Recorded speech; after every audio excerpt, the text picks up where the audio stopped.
来镜头所等的台湾，有一个贵小姐到桃园一间卖场的连锁餐厅来食饭，有一道烘餐梨一旁上道，就开始来喷油，甲贵小姐喷到规个面拢是，只声食力。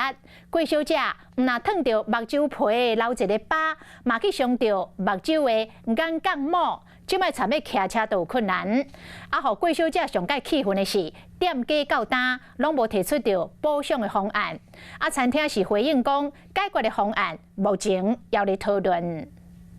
服务生捧餐盘行向道边，是物到只单扛落来，服务生规人为后壁刷骹，人客是一只手按目睭，敢若是捡烧油喷着，看起来真疼，嘛遂走去找所在冲水。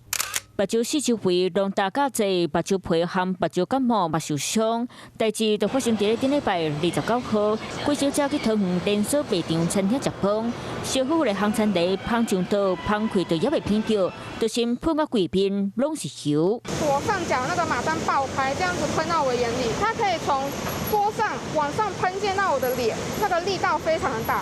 我到现在也不知道到底是肉喷到我还是壳喷到我，我只知道很烫很烫，赶快去冲水。我现在也不敢骑车，因为我担心一有风吹草动，我的右眼下意识闭起来，我直接变单眼骑车，我变三宝，这样太危险了。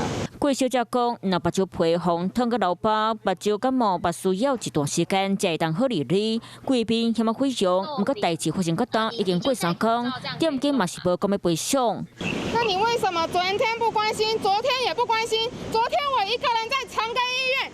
看皮肤科，看我的眼科。店长跟副店长明明就在店里，但是没有做到合适的处置，他们也没有跟我讨论后续要怎么处理。我们现在主管机的话，目前正在讨论跟研讨中，决策好之后，那这部分的话会有总公司的人会主动对应郭小姐。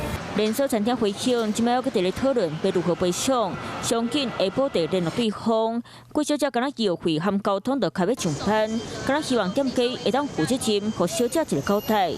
Hello， 我是蒋欣梅。想要抢先掌握最及时的新闻资讯吗？赶快订阅、按赞、开启小铃铛，锁定华视新闻 YouTube 频道。